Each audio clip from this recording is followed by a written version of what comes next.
Destacar de que vamos a hacer análisis de preguntas de una com y vamos a desglosar los temas, ¿ya? Lo más probable es que sea dividido como parte 1 y parte 2, porque entre medio tengo clase, ¿ya? Así que vamos a darle átomos. Pregunta 1. ¿Ya? Mujer de 24 años consulta por dolor cervical anterior bajo asociado a compromiso del estado general, sensación febril, 33 días de evolución. Hace 2 semanas presentó cuadro gripal, ¿ya? Tratamiento sintomático. El examen taquicárdica, 37,5, tiroides de tamaño y consistencia aumentados, sensible a la palpación, ¿ya? Temblor fino, que nos podría orientar como un estado un poquito de hipertiroideo, ¿cierto? Extremidades superiores. El laboratorio de TSH05 está un poco bajo porque el valor normal es como de 0,4 a 4 y VHS igual aumentada, ¿cierto? La velocidad de sedimentación, que nos orientaría como algo como infeccioso, inflamatorio, ¿ya? ¿Cuál es el diagnóstico más probable? Esto, por lo que está aquí, niños, es tiroiditis subaguda, también llamada de Kerbein, ¿ya? Tiroiditis de Hashimoto no, porque habría más... el tiroides de mucho es un hipotiroidismo, ¿cierto?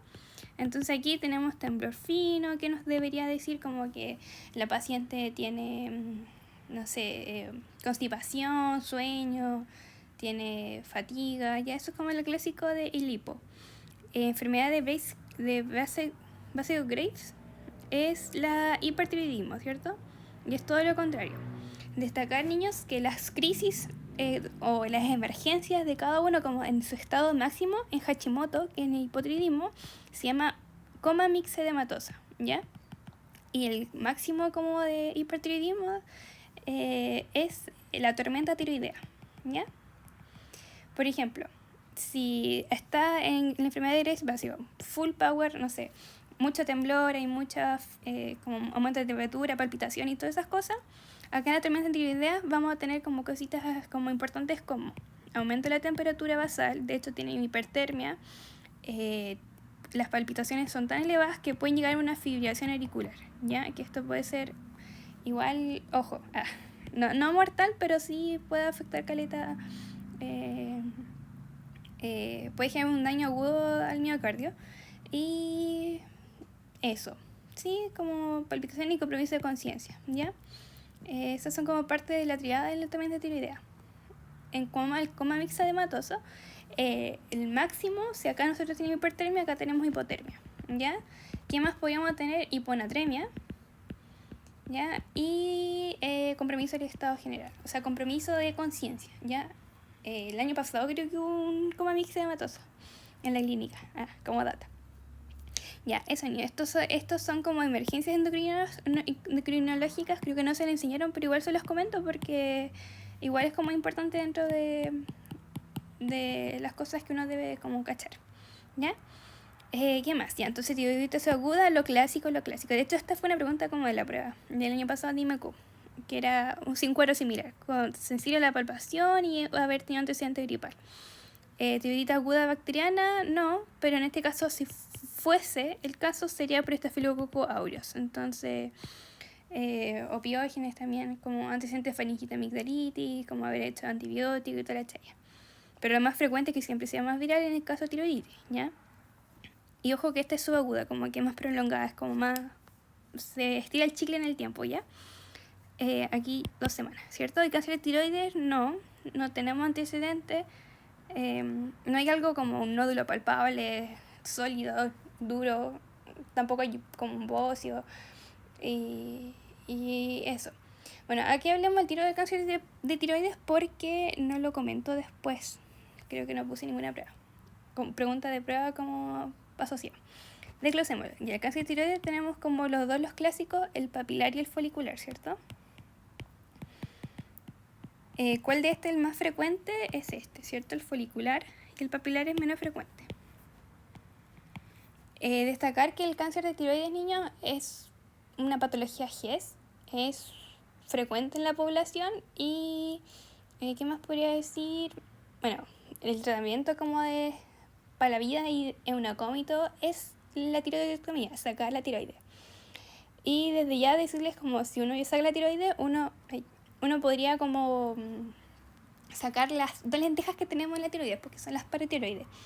Y recordar que estas regulan el ¿cómo se llama? El metabolismo del calcio. Deme un cachito. Aquí me acabo de dar cuenta que esto lo dije al revés. Papilar es más frecuente y folicular es menos frecuente. Ahí sí. ¿Qué más? Destacar que el papilar, sí, esto igual es como pregunta de prueba. Por ejemplo, ya, ¿dónde hace metástasis? El papilar hace metástasis, esto está muy grueso. Metástasis hace a los linfáticos, a los ganglios linfáticos, y luego hace metástasis a nivel pulmonar o de los huesos. En cambio, el folicular hace metástasis a nivel hematógeno, ¿ya? Esto igual lo destacan, hematógeno versus linfático. Y después al pulmón y a los huesos, ¿ya? ¿Qué más de esto? Eso, entonces cuando uno hace la cirugía de tiroides, siempre como que los doctores tienden a agarrar como las paratiroides y establecerla como en el músculo externo cleomastoideo. Y como que lo insertan y eso, pan con queso, ¿ya? Avancemos. Pregunta 2. Manifestaciones clínicas más frecuentes en pacientes con hipercalcemia que se presentan en ambulatorio. Ambulatorio, hipercalcemia. Esto es una pregunta de un curso de medicina interna que tomé el año pasado. Y la respuesta es asintomático, habitualmente examen de rutina. Pero ¿qué pasa si nos llega con clínica full power? ¿Qué síntomas vamos a tener? En la hipercalcemia, destacar niños que tenemos como dos poblaciones. Jóvenes y adultos mayores. De hecho, aquí está el algoritmo. Pero antes, entonces aquí tenemos poblaciones jóvenes, por ejemplo, un joven adulto, 20 años, 30, va a tener un hiperparatidismo primario.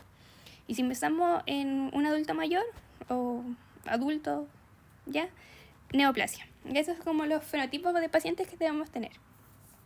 Como casos clínicos se te lo pueden poner. ¿Y cómo es la clínica? Los primeros síntomas, cuando empieza la hipercalcemia, paréntesis, la hipercalcemia siempre se va como corrigiendo, la calcio se corrige por la albúmina, de hecho hay una fórmula y a veces se toma el calcio iónico, pero en la práctica siempre se dice como que es discutible si uno o el otro, pero siempre como para una coma y para todos, como que se hace la corrección igual por la albúmina, eso, entonces, ¿cómo son los síntomas si tuviésemos hipercalcemia? Vamos como de menos a más. Lo principalmente que nosotros podríamos tener es síntomas como urinarios. Nosotros podríamos tener polidipsia. Poliuria. Poliuria, y si vamos escalando, después vamos a tener síntomas gastrointestinales, que en este caso sería constipación, pancreatitis y úlcera. Sí, pero no, De hecho, dentro de las complicaciones, si te preguntan en una prueba de gastro, complicación de pancreatitis y hipocalcemia. Y como causa de pancreatitis, una hipercalcemia. Muy loco eso. Entonces, estamos hablando que gastrointestinales vamos a tener constipación, náusea y esas cosas. Después vamos escalando y a nivel muscular nosotros vamos a tener esto: hiperreflexia, fatigabilidad, dolor de extremidades, temblor, etc. De hecho, el paciente que podría tener hipercalcemia, si tú le preguntas, ¿le cuesta levantarse de la silla? Te va a decir sí, como que los músculos proximales le cuesta, y ya después vienen como lo que nos asusta, que viene acá, lo cardíaco, Como datito, todas las bajas de los iones, hipocalcemia, hipocalemia, hipomagnesemia, todos van a prolongar el QT, O sea, todos disminuyen el QT, Lo hacen más chiquito. Aquí, por ejemplo, aquí prolongar hipo. Este no lo hice. Aquí, prolongan el QT, sí, Prolongan. Lo hacen como más largo, Esto, lo que hacen aquí, lo prolongan. Prolongan el QT, ahí sí. Todas las hipos de todo, hipocalcio, potasio, todo eso, van a prolongar el QT. ¿Y qué pasa si se prolonga mucho el QT? Podemos generar arritmias. ¿Y qué tipo de arritmias? Se llama así la torsade de Points. Y hay otros muchos fármacos que pueden igual prolongar el QT. Son una lista gigante. Pero en cuanto a lo iónico, es eso. De hecho, fue una pregunta igual el año pasado de endocrino. ¿Qué pasa en contexto de hipocalcemia o hipercalcemia? No me acuerdo. ¿Y qué consecuencias electrocardiográficas puede encontrar? Y ya después vamos como alteraciones del... se prolonga el ST y aparece como las notas planas invertidas y esas cosas. Pero lo clásico es el QT. Y si te preguntan, ¿y qué podría generar torsades de Points? Una arritmia ventricular que es mortal. Y como antídoto, tenemos el sulfato de magnesio, ¿ya? Como que va a relajar el músculo liso y ayudamos a que no sea mortal, ¿ya? Ayudamos al paciente. Ya, esto se lo puse acá más que nada como recordatorio y ayudándonos con un poquito de tema de cardio. Y entonces vamos al algoritmo. Bueno, ya al final como de todos los síntomas, llegamos así. Después del muscular venía el cardíaco, ¿cierto? Y después del cardíaco vienen los síntomas neurológicos. Que ya estamos para el gato. De hecho se llama la hipercalcemia maligna. Desorientación, coma, disfunción cognitiva. Psicosis incluso, ¿ya? Entonces vamos a este algoritmo. Entonces vamos a hacer con la albúmina, vamos a pedir la albúmina y vamos a hacer la corrección, o también con calcio ionizado, lo que les decía de Natito, ¿cierto? Vamos a hacer la anamnesis, vamos a preguntar todo esto, presencia de nefropatía, etc. Agudeza si toma medicamento. Y neoplasia, ¿ya? Vamos a ver la PTH, ¿ya? Y si esta está alta, nosotros decimos es un hipertiroidismo primario. ¿Y qué otro más antecedente podríamos mostrar en un hipertiroidismo primario, por ejemplo, en un adulto joven? Podríamos considerar, no sé, litiasis renal, como que todo el calcio full power se empieza a acumular. Entonces se empieza a acumular en los riñones, hay alteración como ósea, calcinosis del concepto, etc. ¿Ya? Y se asocia como síndromes MEN, que son como tumores neuroendocrinos, que hay muchos tipos, tipo 1, tipo 2, tipo 3, pero no nos compete ahora hablar de eso. Consumo de litio. En los pacientes que tienen trastorno bipolar igual podría tener hipercalcemia. Ya, entonces, en este caso, alta. Y si fuese baja, neoplasia. Destacar, niños, que la neoplasia, por ejemplo, los cánceres hematológicos como el mieloma múltiple, genera igual alta hipercalcemia. Otro caso, por ejemplo, hombres fumadores, cáncer de pulmón, también puede generar hipercalcemia. Las mujeres también el cáncer de mama, ¿ya? Ahí para que lo tengan en la mente. Y aquí vamos a ver la PTH-RP, que es como una PTH trucha, ¿ya? Entonces nosotros vemos esta y si está normal, nosotros decimos, ya, la mujer está asociado a cáncer, ¿ya? Hipercalcemia maligna. Y si está alta, nosotros vemos considerar otros cánceres, pulmón, páncreas, riñón, ¿ya? ¿Qué cosas nosotros podríamos ver de esto? Que igual siento que es igual importante. Que la PTH trucha, que yo le digo trucha porque el doctor me enseña así, va a activar los osteoclastos, ¿ya? Va a activar los osteoclastos. Si recordamos, si hacíamos un dibujito de este Pac-Man que era amarillito que comía cositas en estos juegos antiguos, y entonces los osteoclastos va a comer hueso, ¿cierto? Pero antes de que pase a osteoclasto va a ser osteoblasto, ¿ya? Que es la célula como inmadura que luego pasa a osteoclasto de la célula en sí, que empieza a comer hueso. Entonces la PTH trucha va a activar, o sea, toda esta liberación y come de huesos va a aumentar la fosfatasa alcalina, ¿ya? Entonces eso igual nos orienta como en un contexto de cáncer, ¿ya? ¿Qué más podría decir de esto? Eso, sí, yo creo que eso, ya. Avancemos. Entonces esto, chequearlo. Y como datito, niños, entonces todas las hipo a nivel cardíaco, ojo porque generan estas arritmias ventriculares, y ojo que aquí no está la hiponatremia, ¿cachan? Que no está el sodio. Las hiponatremias o las hipernatremias, ¿ya? Siempre van a afectar a nivel cerebral, ¿ya? Versus los otros iones como el potasio y el calcio, que van a afectar principalmente al corazón, ¿ya? El corazón, y esto es más cerebral, ¿ya? Como una diferencia y para que lo tengan como distinto. Pregunta 3. Un paciente de 50 años consulta por cuadro de astenia, debilidad, 3 semanas de evolución, refiere además náuseas y cambios de coloración de las manos. Al examen físico se aprecia hiperpigmentación de las manos y mucosa oral. Al examen más adecuado para confirmar sospecha diagnóstica es, ya, principalmente, ¿qué podríamos tener acá, niños? Por la clínica que nos muestran acá, nosotros lo más probable es que tengamos un síndrome de Addison, ¿ya? Tengo como que ya ahí sí, un síndrome de Addison, ¿ya? Aquí destacar, niños, que hay una nemotecnia que se la voy a mostrar después. No, vamos a mostrar el tiro nomás, ya. Destacar que, por ejemplo, los países, no sé, como los países pobres, la principal causa de insuficiencia suprarrenal, ¿ya? Porque es como el síndrome de insuficiencia suprarrenal primaria, es por tuberculosis, ¿ya? Y en general los países con más desarrollados, no sé, acá en Chile, la primera causa siempre es autoinmune, destrucción de la glándula, ¿ya? Entonces, ¿qué vamos a generar nosotros como clínica? Destacar, niños, si nosotros, voy a dejar acá arriba, si nosotros dibujamos la glándula suprarrenal, esta tiene 3 capas, ¿se acuerdan? Tenemos la capa glomerular, la capa fascicular y la capa reticular, ¿cierto? De la glomerular, ¿qué va a salir? Va a salir acá la aldosterona, ¿cierto? La aldosterona va a resolver sodio, por lo tanto, si reabsorbe sodio, nos va a ayudar con el tema del sistema renina sin aldosterona, de la hipertensión, ¿cierto? Fascicular tenemos el cortisol y el DHA, que es como la dihidrotestosterona, que a nosotras las mujeres nos va a hacer como tener vellos, etc. ¿Ya? Ya, pero lo que nos interesa acá es la aldosterona y cortisol principalmente. Destacar que en la insuficiencia suprarrenal primaria hay como un daño de estas 3 capas, ¿ya? Entonces estas 3 capas están alteradas. Y vamos nosotros a tener la siguiente clínica. Las 3 hipo más las 4 hiper. ¿Ya? Voy a mover para acá. ¿Ya? ¿Qué hipo?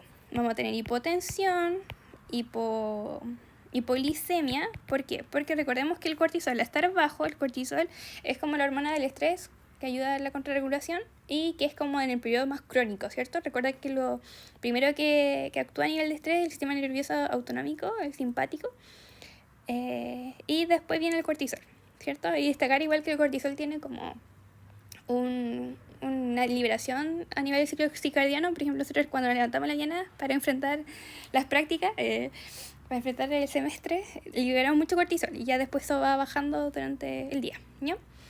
Entonces, en general nos va a generar hiperglicemia, ¿cierto? Entonces, acá vamos a tener hipoglicemia porque aquí está dañado.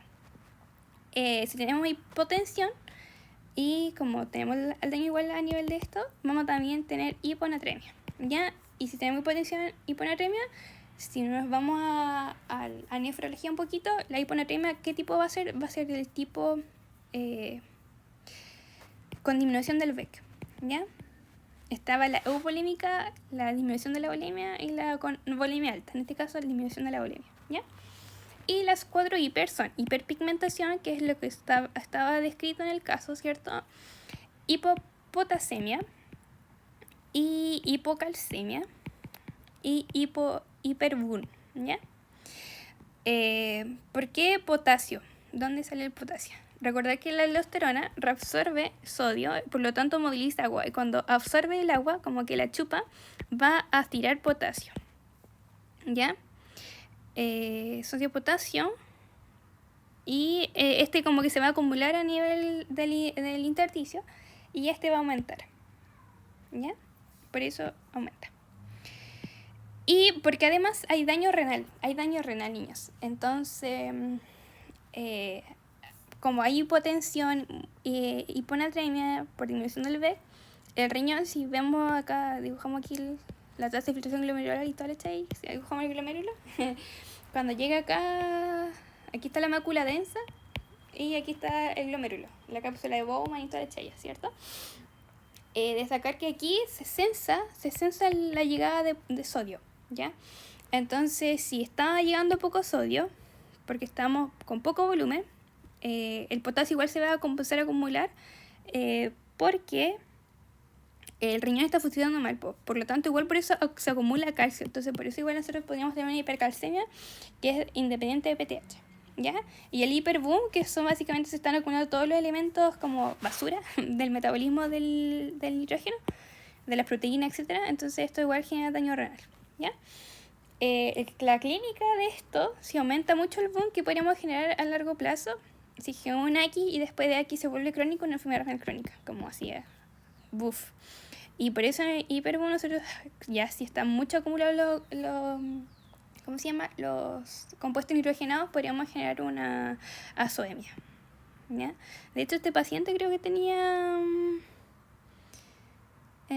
astenia, debilidad. Ya, si te hubiese dicho con compromiso de conciencia y te hubiese dicho aquí que tenía como temblor así, perfectamente puede haber tenido una azoemia, ¿ya? Pero en este caso no lo tiene. Ya. Entonces, allá hay la hiperpigmentación donde sale. Ya, esto lo está acá. Recordar que la ACTH, cuando nace del hipotálamo, o sea, de la hipófisis, este sale de la hipófisis y la que sale del hipotálamo es el TRH. Ya esta, antes de salir, está como asociada a una molécula gigante, que es la POMC, ¿ya?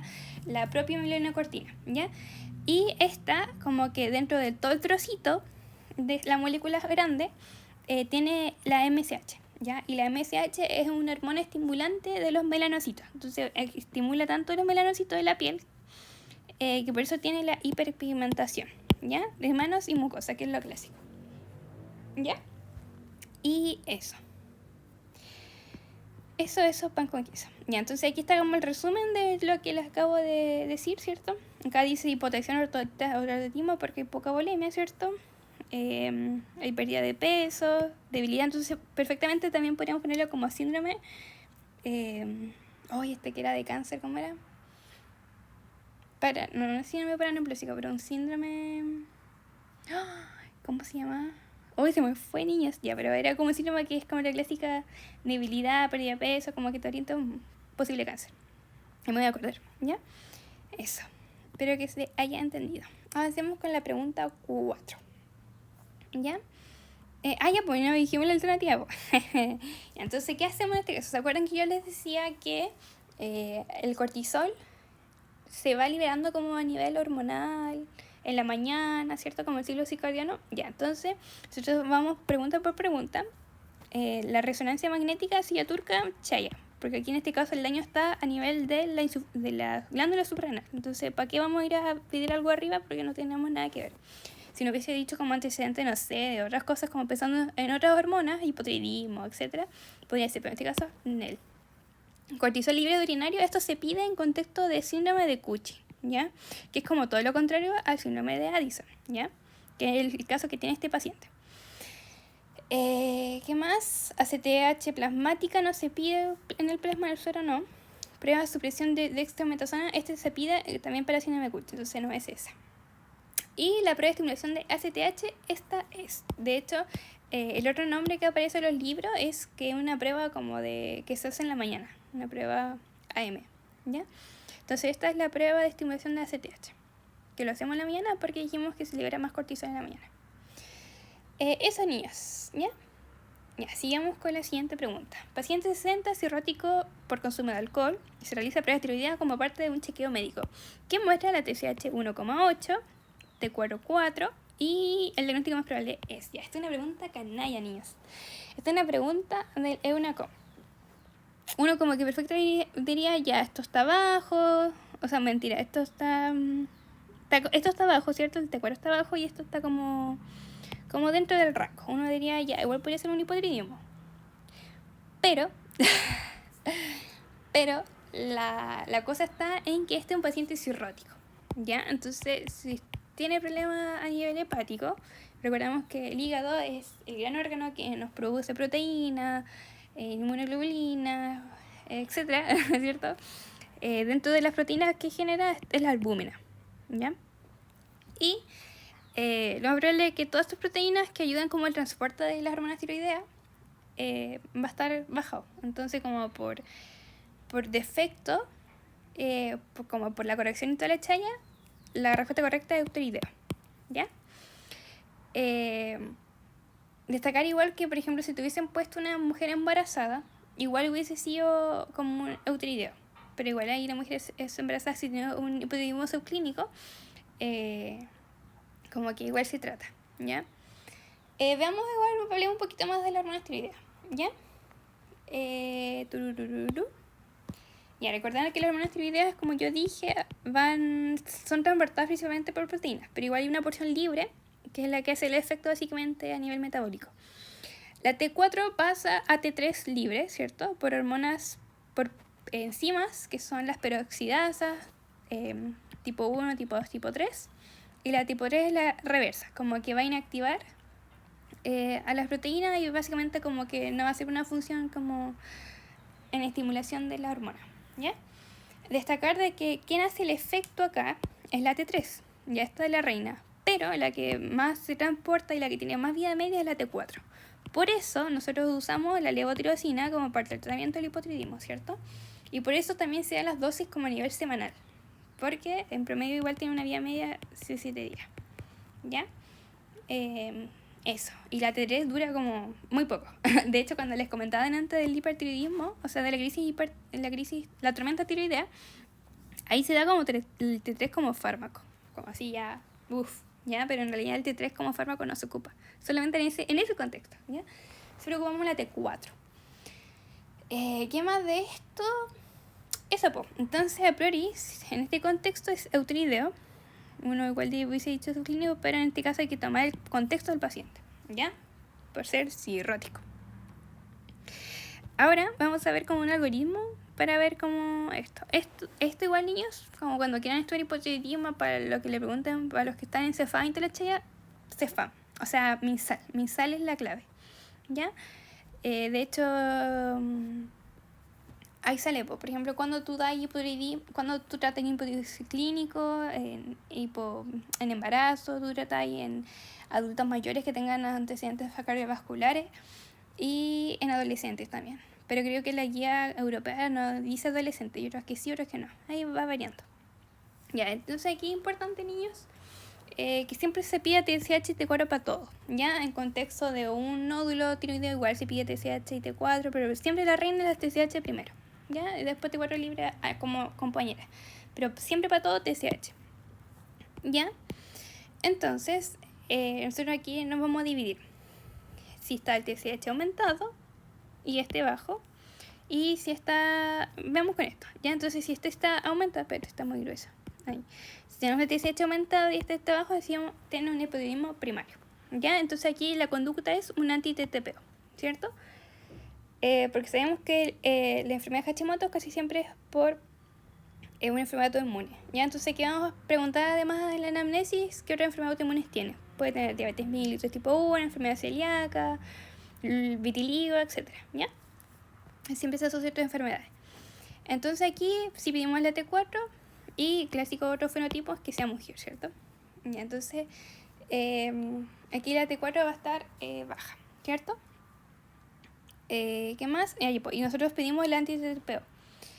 Destacar, niños, que la anti-TPO es diferente a los anticuerpos TRAP, ¿ya? Porque a veces uno se podría confundir y eso. En contexto de hipotiroidismo transitorio, y aquí nos orienta la tiroiditis postviral, que era la de Grevin del caso 1, ¿se acuerdan? Y como que yo les decía que podías tener como una clínica eutiroidea, después hipertiroidismo, después hipo, o eutiroidea. Ese es como un clásico. Por eso la niña del caso clínico anterior tenía como temblor de manos, pero pues, si hubiésemos detectado a la paciente como al mes después, perfectamente pudo haber llegado con clínica de hipotiroidismo. ¿Ya? Eso, principalmente viral, ¿cierto? Ya, entonces si tenemos la TSH normal disminuida, y obviamente hay que evaluar los otros fármacos que toma la paciente, que no tenga salicilato, fenitoína, amidoradona, que es un antiarrítmico que nos podría igual hacer como un efecto de Wolff-Chaikoff, creo que era el término correcto, que como que nos va a alterar como la... ¿cómo se llama? Como la síntesis de la hormona. ¿Ya? Entonces por eso aquí tenemos que no consuma esto, que no consuma esto, que no consuma esto.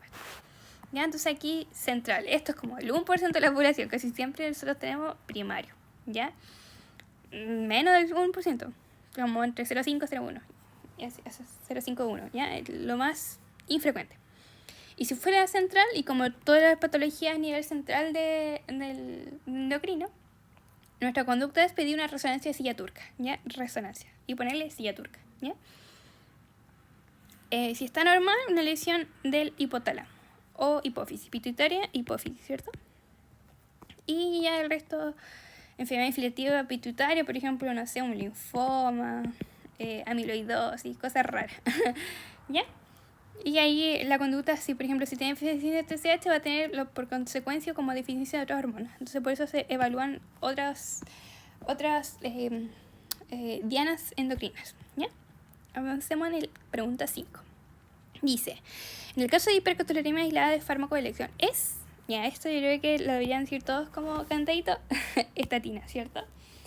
Recordar, niños, que porque siempre nosotros preferimos dar atorvastatina, principalmente en la noche, ¿cierto? Que es como la clásica indicación que se hace.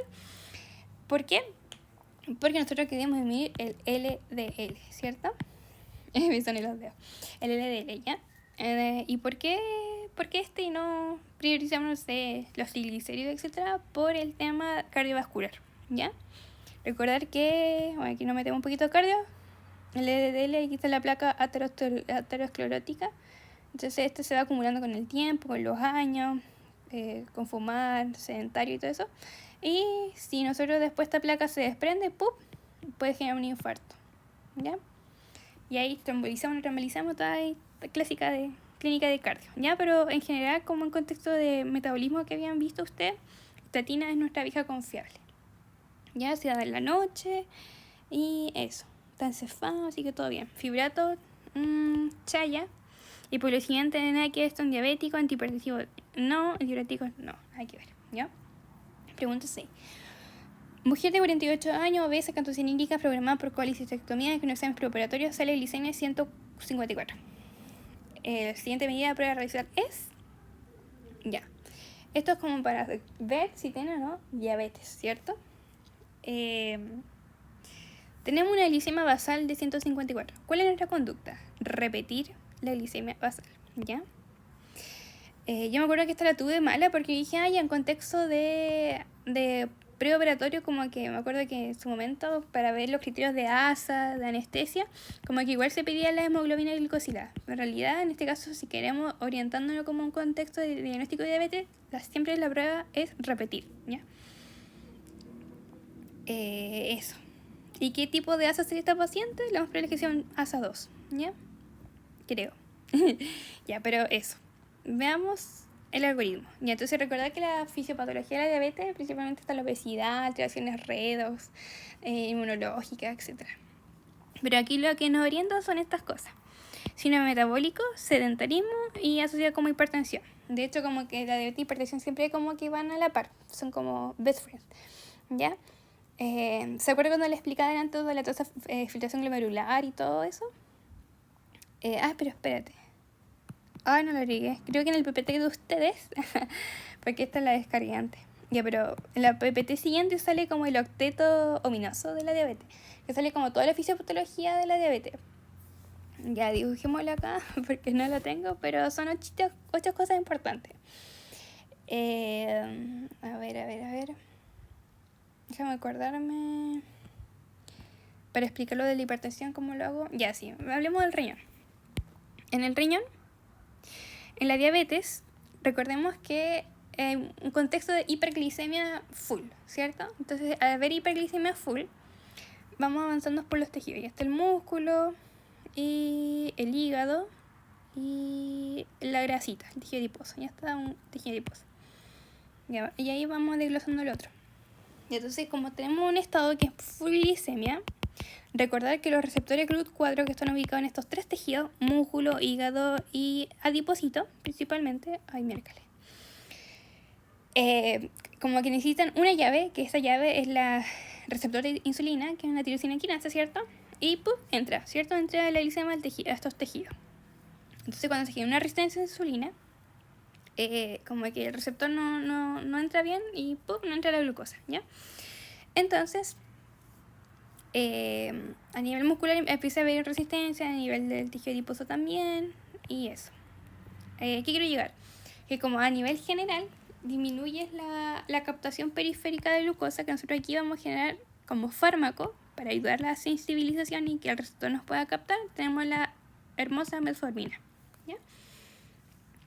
A nivel del tejido adiposo, con todo este estado de hiperglicemia y toda la chaya, como el cuerpo dice, oye, no están dando glicemia a los tejidos importantes, vamos a hacer lipólisis, ¿ya? Entonces aquí aumenta la lipólisis y por eso, igual como dentro de los otros mecanismos que tiene la metformina, es disminuir la lipólisis, ¿ya? Entonces, metformina. Y aquí están las famosas tiazolinidionas, ¿ya? Que aquí tenemos la Pio y la Rosy. La Rosy, ¿ya? ¿Qué más de esto? Turururu. Entonces, como estamos en este contexto hiperglicémico, el hígado dice, hoy la glucosa no está entrando a los tejidos, hay que producir más. Entonces, hacemos gluconeogénesis hepática, ¿ya? Está full Power Ranger. Entonces, por eso igual, la metformina actúa a nivel de esto. De hecho, pues te preguntan cuál es el mecanismo de acción de la metformina, inhibe la gluconeogénesis hepática, ¿ya? Y eso. Entonces, como estamos muy full glucosa y como se está acumulando, el riñón empieza a tirar glucosa, po, y glucosuria, ¿ya? Y la glucosuria se empieza a eliminar. La tasa de filtración glomerular empieza como también a guatear ahí. Y aquí lo chévere es que aquí entran los inhibidores CGL2. Y aquí voy a dibujar de nuevo por acá abajo, yo creo. El glomérulo, toda la chaya, ¿sí? Ya, entonces aquí está la mácula densa. ¿Se acuerdan que le decía que llegaba el sodio, sensaba, entraba para acá, para allá, resolvía agua, toda la chaya, sistema de regeneración de aldosterona? Y aquí pasa algo loco. Como en contexto de pacientes hipertensos, ¿ya? Que en la hipertensión sabemos que está full activo el sistema de regeneración de aldosterona, como que los inhibidores CGL2 van a ayudar a sensar bien esta parte del sodio, porque aquí llega poco sodio, el sistema dice, llega poco sodio, porque igual estamos botando más glucosa, entonces, tenemos poco volumen, entre comillas, entonces los inhibidores CGL2 tienen acción acá, en donde vamos a ayudar a que la gente no sea hipertensa y al mismo tiempo que no sea diabético.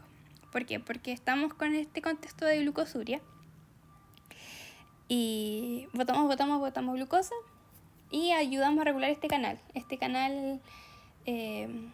porque al mismo tiempo el riñón, como dice, estamos botando tanta glucosa, hay que reabsorberla, entonces empieza la reabsorción. Entonces los CGL2 disminuyen esa reabsorción de glucosa, ¿sí? Espero que se haya entendido. Destacar, niños, igual como de los valores de la glicemia, sobre 180 empieza la glucosuria, ¿ya? Y por lo tanto, como estamos ayudando a disminuir esta reversión de glucosa, como efecto adverso de los inhibidores CGL2 como la empanada en Canadá, la minamotina, empaglifosina y la canaglifosina y la dapaglifosina, vamos a generar cándida, balinitis, ITU, ¿ya? Porque estamos eliminando la glucosa, que básicamente va a ser como alimento de cultivo para todos los bichos, ¿ya? Eso. Este año creo que salió como un paper de la Universidad que decía como que antes se decía que también podían generar pancreatitis, fractura de cadera, etcétera, y lo de fractura de cadera se desmintió, ¿ya? Como datito. A lo mejor ya lo vieron, no sé. Ya, eso espero que se haya entendido. Entonces, ¿qué más? Dentro de los octetos aminosos también había como una desregulación de los neurotransmisores. No sé si se acuerdan de eso, a nivel cerebral. Como de toda la guía de la alimentación y todo el tema. Entonces, por eso como que en un paciente obeso está como igual alterado sus neurotransmisores a nivel cerebral, pues tiene más hambre, una alteración de la leptina, de la incretina, la incretina. Si dibujamos el tejido gastrointestinal a nivel del yeyuno ilion, se liberan la incretinas, que básicamente nos van a decir al cerebro, no comas más, estás satisfecho, ¿ya? Entonces estas incretinas son buenas, son buenas para que nosotros tengamos un buen vacío gástrico, una buena satisfacción cuando uno come y todo eso. Y a nivel cerebral, como que igual tiene un efecto, como que dice ya, para de comer. Entonces, ¿qué fármacos están aquí los lindos? Las reinas son los inhibidores de la DPP4, ya que estos son los neutros para todo. Y aquí tenemos ¿cómo se llama? ¿Cómo se llaman estos fármacos? La vidagliptina, a ver, están acá abajo. Vidagliptina. Estas son todas las gliptinas, aquí está. La sitagliptina, la cita, la señorita, la saja, la vilda y la lina, ¿ya? Esos son los inhibidores de DPP4. Entonces estos, como la incretina, se producen y como que se mueren al tiro por una enzima, el DPP4. Nosotros vamos a hacer que esta vía media de las incretinas sea más larga, por eso ocupamos estos fármacos, ¿ya? Entonces por eso potenciamos en el contexto de paciente diabético estilo de vida. De hecho aquí está, potenciamos el tema del estilo de vida, dieta, ejercicio, no fumar, Y ya después vienen los otros fármacos, las reinas, metformina, nivel secreto 2, la estatina es igual por el elevado alto riesgo cardiovascular. Y eso. Y los inhibidores de PP4 igual deberían estar acá. Ya, pero vayamos en orden. Entonces, ¿qué más en la fisiopato? Ya, pues están los fármacos. A ver, 1, 3, 4, 5, 6, 7, 8. Me falta acá. A nivel del páncreas. Entonces, con el tiempo vamos a generar mucha secreción de glucagón. Vamos a generar como alteración de la insulina. Y ya después las células alfa del páncreas con el tiempo van a dejar de producir tanta insulina, ¿cierto? Y genera como una resistencia. Entonces aquí nosotros igual tenemos como los fármacos que están en el CEFAM, como estos que generan hipoglicemias. Ay, ¿cómo se llaman estos fármacos?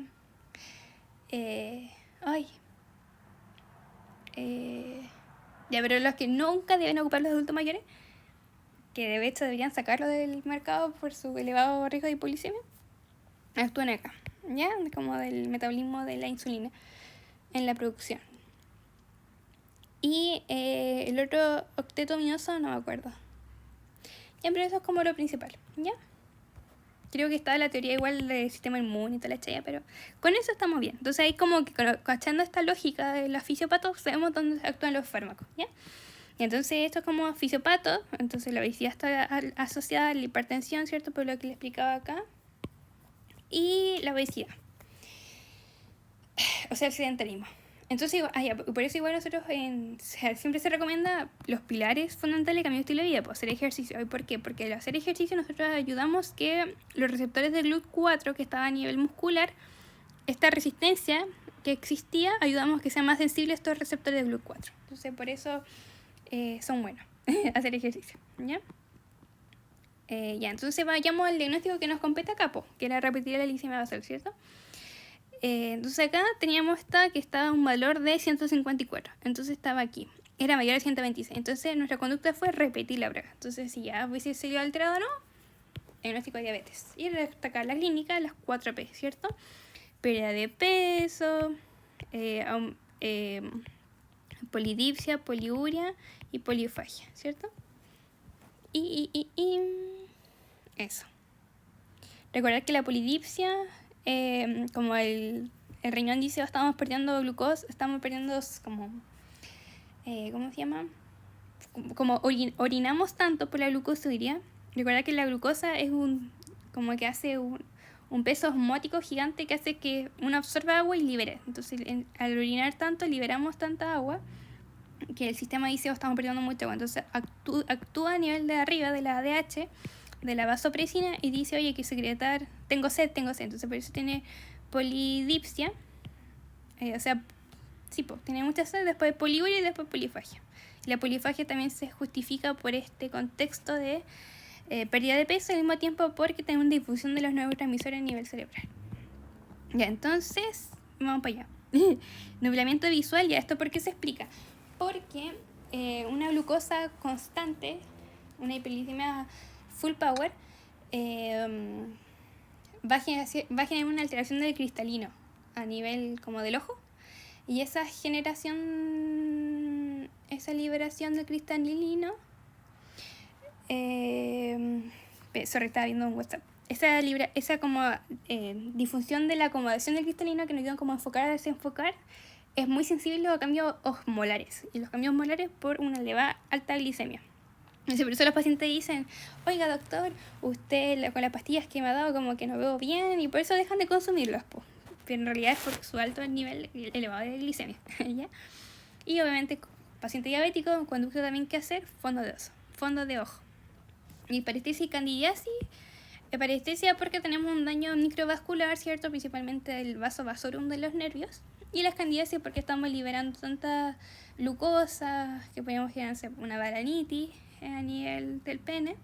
Y también, no sé, destacar que, como yo lo que decía, la alteración del sistema inmune, el paciente diabético es igual a inmunosuprimido, ¿ya? Y esto de los otros como criterios diagnósticos, tenemos, por ejemplo, ya, si tenemos una PTGO, la PTGO, que es 75 gramos de glucosa, vemos las 2 horas, y si este está entre 140 y 199, nosotros tenemos una prediabética, como una prediabetes. ¿Ya? Y esto. Y eso. Entonces aquí, ¿qué vamos a dar como medidas? Medidas conductuales, ¿ya? Comer dieta mediterránea, ejercicio, etc. ¿ya? Y la hemoglobina con ayuda como ver la vida media del hematocrito, o sea, de la hemoglobina, que es la vida media son 120 días, ¿cierto? Y ya, y esto dice diagnóstico de prediabetes. Entonces uno se pregunta, ¿y dónde está el diagnóstico de la glicemia alterada en ayunas? O de intolerancia a la glucosa. Eso está en este contexto. Si tenemos una glucosa en ayunas, una glucosa basal, que es lo mismo, tenemos entre 100 y 125, y estamos entre ahí, entre tongo y los virus, sería como una glicemia basal. O sea, ¿cómo se llama? Una intolerancia a la glucosa, ¿ya? Si, no sé, pues tenemos 114, lo repetimos, tenemos 114 no, sería una intolerancia a la glucosa, ¿ya? Niños, yo creo que voy a llegar hasta acá porque tengo clase ahora de gine, a las 7 justo. De hecho, sonó mi alarma. Así que vamos a llegar, de ahí les comento más. Vamos a llegar hasta la pregunta 7, ¿ya? Hasta aquí voy a poner un sticker para acordarme y seguir después con la grabación, ¿ya? Eso, ahí nos vemos, chaito.